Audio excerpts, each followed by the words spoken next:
जय हिंद फ्रेंड्स। तो हम पढ़ रहे थे धीर सिंह धाबा की शैक्षिक परिदृश्य की बुक, और धीर सिंह धाबा की शैक्षिक परिदृश्य की बुक में हम पेज नंबर 10 तक पढ़ चुके थे कल, है ना। तो आज हम पेज नंबर 11 से कंटिन्यू करेंगे। ठीक है, देखते हैं पेज नंबर 11 में क्या गिवन है। तो मैं थोड़ा सा आपको बता दूं कि धीर सिंह धाबा की शैक्षिक परिदृश्य की बुक कुछ इस तरीके की दिखती है। ठीक है, और इस बुक में हम कुछ कहाँ तक पढ़ चुके थे, हम पेज नंबर 9 तक कवर कर चुके थे। ठीक है, तो अब हम कुछ पेज नंबर 10 तक कवर कर चुके थे। अब हम पेज नंबर 11 से पढ़ेंगे। देखो, बहुत बहुत बेसिक से जानकारी, बहुत ज़्यादा समय देने की जरूरत नहीं, बहुत जल्दी से कंप्लीट हो जाएगी बुक। लेकिन थोड़ा सा देखते हुए चलते कि क्या गिवन है ना, स्किप कुछ नहीं करेंगे। तो यहाँ पे बेसिकली विद्या प्रोत्साहन स्कूल रेडीनेस के बारे में बताया गया। स्कूल रेडीनेस प्रोग्राम क्या है इस बारे में बताया गया, है ना। तो जानेंगे कि स्कूल रेडीनेस प्रोग्राम क्या है। ठीक है, और विद्यालय आधारित मूल्यांकन यानी SBA क्या है। तो इन दो प्रोग्राम को अच्छे से समझने वाले अपन। ठीक है, तो देख लेते हैं कि क्या है ये दो प्रोग्राम। देखो, SBA क्या है, ये तनाव मुक्त होना चाहिए, विभिन्न अनुभवों गतिविधियों में बच्चों के प्रदर्शन के आधार पर होना चाहिए। विद्यालय आधारित मूल्यांकन, अच्छा, स्कूल बेस्ड असेसमेंट, यानी ये मूल्यांकन है एक तरीके का। तो ये कैसा होना चाहिए इस बारे में बता रखा है। और LSA क्या है, बड़े पैमाने पर मानकीकृत मूल्यांकन, लॉन्ग ऐसा कुछ होगा ना। तो लसा का मतलब, है ना। तो इस तरीके से ध्यान रखेंगे। तो ये कुछ प्रोग्राम है अपना, है ना। और गुणात्मक अवलोकन के आधार पर होना चाहिए। मूल्यांकन के विभिन्न साधनों तकनीकों का उपयोग किया जाना चाहिए और शिक्षक द्वारा मूल्यांकन किया जाना चाहिए, ताकि मूलभूत वर्षों के दौरान विकास प्रक्रिया को सहायता दी जा सके। हमको ये पता चला कि ये असेसमेंट है और अच्छा होना चाहिए, चाइल्ड सेंटर्ड होना चाहिए, बस इतना से ज़्यादा कुछ नहीं। और LS क्या है, ये मूल्यांकन राष्ट्रीय अंतर्राष्ट्रीय स्तर पर बड़े पैमाने पर डाटा प्रणाली केंद्रित है, और इसमें तुलना शामिल है। उपकरण और तकनीक मानकीकृत होती है इसकी, और अधिकांश बहुविकल्प प्रश्नों को शामिल किया जाता है। तो ये भी एक मूल्यांकन ही है, लेकिन बड़े पैमाने का मूल्यांकन है ना। और इसमें मतलब थोड़ा बातें जानने को, इसमें कंपेयर करते हैं चीज़ों को, मतलब कंपेयर करके पढ़ाते हैं और ऐसा कुछ, है ना। मतलब कंपेयर करके भी देखा जाता है कि इसके कितने ज़्यादा नंबर आए, राष्ट्रीय लेवल का है ना। बहुत मतलब MCQ क्वेश्चन होते हैं इसमें, मानकीकृत होता है। मतलब ऐसा कोई टेस्ट वगैरह नहीं होती जैसे अपने ग्रांड लेवल पर कोई परीक्षा टेस्ट हो और ऑल इंडिया की, कि कौन फर्स्ट आए कौन सेकंड, ऐसा कुछ होता है। MCQ बेस्ड इस तरीके से कुछ क्वेश्चन पूछे जाते हैं, कौन फर्स्ट कौन सेकंड, ऐसे कुछ निकाला जाता होगा, है ना। मूल्यांकन अध्ययन का उपयोग जवाब बनाना, तो पूछेंगे तो नहीं है, लेकिन थोड़ा सा ध्यान रखेंगे। बुक में गिवन है, बुक पढ़ रहे तो ध्यान रखेंगे ना।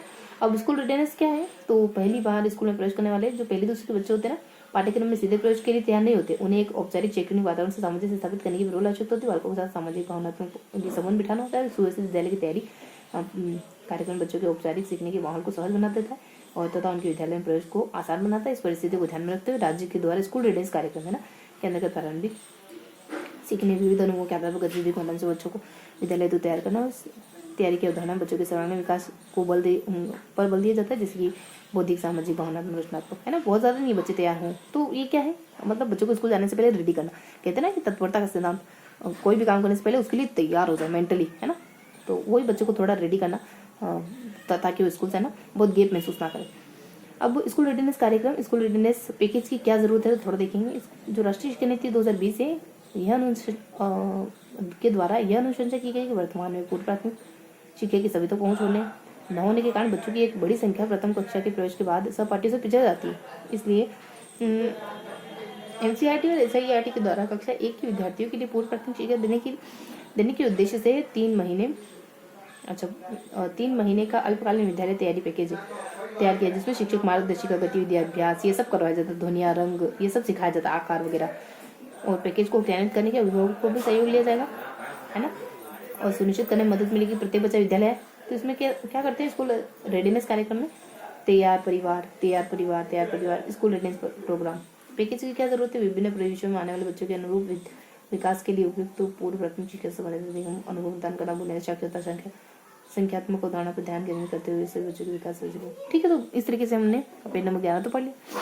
तो देखो, पेज नंबर 11 में ज़्यादा कुछ नहीं, थोड़ा सा देखें तो थोड़ा सा रिवाइज कर लेते हैं ना।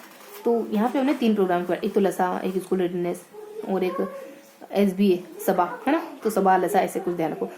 ये क्या है, स्कूल बेस्ड असेसमेंट है। एक तो लसा की फुल फॉर्म ऐसी कुछ है, लेकिन क्या कहेंगे उसको कि एक बड़ा मानकीकृत, मतलब बड़ी परीक्षा है, MCQs है, उसमें तुलना करते हैं, है ना। मानकीकृत है, एक स्टैंडर्ड परीक्षा है, ये आंकलन नहीं है लेकिन स्टैंडर्ड।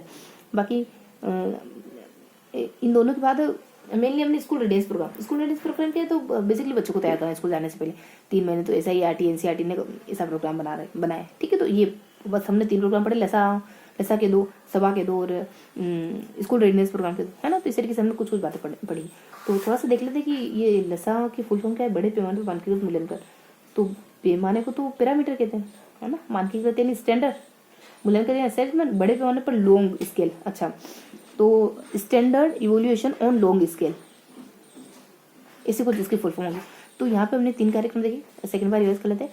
तो दशा के बारे में जाना हमने सभा के बारे में जाना, हमने स्कूल रेडिनेस प्रोग्राम के बारे में। तो दशा, सभा, स्कूल रेडिनेस क्या है ये तो जान गए ना। तो यहाँ कुछ ये दोनों बता रखे, मतलब इसी रेंज में। इससे क्या होगा कि आपकी इमेज ध्यान रहेगी आपको कि इसी रेंज में सबको दिखा रखा है, ठीक है। तो अब थोड़ा सा देख लेते हैं। तो आज क्या डेट हो गई अपनी, आज 25 जनवरी है ना, कल 26 जनवरी, ठीक है। तो आज 25 स्वतंत्रता दिवस हमारा, 25, 1 और 24, ठीक है।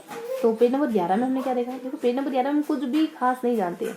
और 3 प्रोग्राम जाने हमने, बहुत खाली नाम है। एक तो आ जाता अपना सभा करके, है ना, एक लसा करके, एक स्कूल रेडिनेस प्रोग्राम, स्कूल